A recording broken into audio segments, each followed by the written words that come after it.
नमस्कार मंडळी, मी दिलीप साटम स्वागत करतो तुमचं आपल्या यूट्यूबच्या चॅनलवरती. हो, 2022 नंतर पहिल्यांदा मी यूट्यूबवरती ब्लॉग बनवतो आहे. तर मी आलो होतो गावी, तर म्हटलं संध्याकाळचा एक मस्त फेरफटका मारूया. तर आत्ताच एक शॉट टाकला होता ठाणेश्वर मंदिराचा. तर म्हटलं चला आलो आहे तर तुम्हाला आमची साटमवाडी दाखवूया. भरपूर वर्षाने जे कोण जुने सबस्क्रायबर्स आहेत त्यांना सगळ्यांना माहीत आहेत, जे कोण नवीन असतील तर त्यांना परत एकदा दाखवूया. चला. संध्याकाळची वेळ आणि माझ्या मागे ऐकू शकता तुम्ही थोडासा आवाज येत असेल पक्ष्यांच्या आवाजांचा. मस्त एक नंबर वाटतंय, एकदम पीसफुल. आणि ना आता थंडी चालू झाल्यामुळे ना जोरदार आंबे आणि काजू त्यांना ना मोहर आला आहे, म्हणजे छोटे छोटे फुलं आली आहेत. हे बघा. तर ह्यांच्यातून जो एक सुगंध दरवळतोय ना, आ हा हा हा, अफलातून. एकदम मस्त वाटतं, असं वाटतं कोणतरी परफ्यूम मारलाय. भारी वाटतंय. बघितला पक्ष्यांचे आवाज परत एकदा, खूप भारी आहे. वा, मस्त. बघा आपल्या कोकणातील निसर्ग. आता थोडा पावसाळ्याचा सीझन नाही आहे, त्याच्यामुळे थोडं आता गवत वगैरे सुकलं आहे, पण तरी पण हिरवळ अजून पण आहे. हे बघा.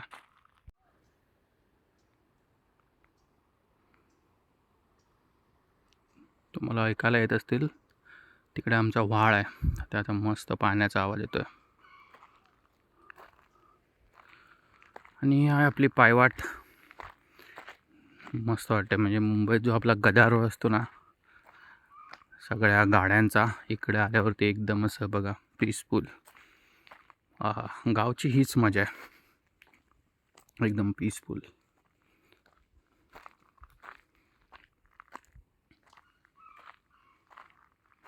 तिकडे आता सगळ्यांनी शेती केली आहे. मला वाटतं कुळथाची शेती आहे, कुळीथ.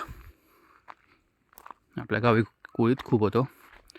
कुळथाची शेती चालू आहे. आपण आता चाललो आहे, पोचू लवकरच. हे बघा, हे वाटतं कलम नाही आहे, हा आहे आंबा. नाही सॉरी, कलमच. मस्त. हा बघा किती भारी वाटतो आहे ना रस्ता.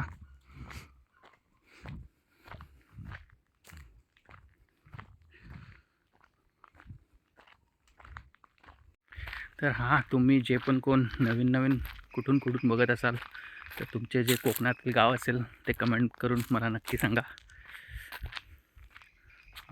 अजून काय पाहिजे. मस्त. फक्त शांतताच शांतता आहे आपल्या कोकणात. वारी.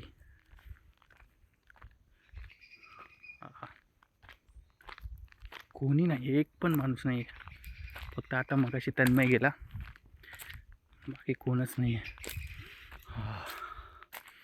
काय वाचत आहे बघा. मोर बघू शकता आंब्याचा, कसला भारी झालाय. भारी वाटतंय. चला झालं, पोचलोच 2 मिनटावरती.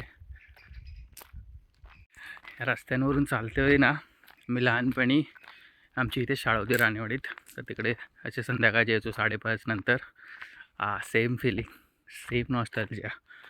म्हणजे मी आणि माझा भाऊ अवी दोघंजण होतो आम्ही. एकदम मस्त दप्तर घेऊन धावून धावून यायचो आणि मस्त घरी जाऊन क्रिकेट वगैरे खेळायचो. जाम मजा. त्याच्यामुळे मी गावी आलो ना की नक्की हा इथे एक वॉक घेतोच, कारण आपल्या ज्या जुन्या आठवणी आहेत परत त्यांना ताजेतवाने होतात. पोचलो आहे आपण आपल्या रतांबीजवळ. तिकडे बाळाची गाडी आहे. हा हा, पोचलेलो आहे. बघा, हा आपल्या वाडीकडे जाण्याचा रस्ता आहे. आणि हे जे मोठं घर बघताय ना तेच आमचं घर आहे. आणि इकडून असं खालती गेलो आपण. आता सूर्यास्त झाला आहे, त्याच्यामुळे अजून थोडी थंडी झाली, कारण आमची जी वाडी आहे ना ते ॲक्च्युली म्हणजे हा डोंगराळ भाग आहे आणि आम्ही असे खालती आहे. त्याच्यामुळे थंडगार असतं.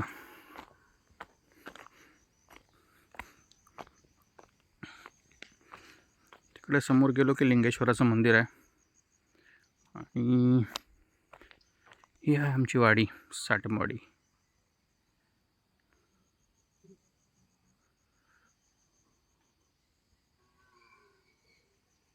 काजी नाही ना आंब्याक ना हा कण नाही. एवढं मोठं भावरीला पण एक पण कण नाही. हा हा असा कशामुळे? काय माहिती. अरे काय माहित. हती बा हती रे डोरा. तीच गाय अंगठी गेली बघ ह्यांका आणि परत नको ह्या काढला की परत नको हा कपडे काढले की. तर मंडळी पोचलोय आपण आपल्या घरी. हे बघा, हे आमचं घर रिनोव्हेशन केलंय. आम्ही थोडा आता चेंज आहे पहिल्यापेक्षा. हा वाड्यातच कोंबडी बघतो कोंबडी भया. कोंबडी बघतात ते वाड्यात. मम्मी आहे तिकडे. काय रे? तर मंडळी, हा होता एक छोटासा ब्लॉग. कसा वाटला ते कमेंट करून नक्की सांगा. आवडला असेल तर व्हिडिओला लाईक करा. तर भेटू आता नवीन एका ब्लॉगपर्यंत. तोपर्यंत खुश राहा, हॅपी राहा, चेहऱ्यावरती नेहमी स्माईल ठेवा. बाय बाय, भेटू लवकर.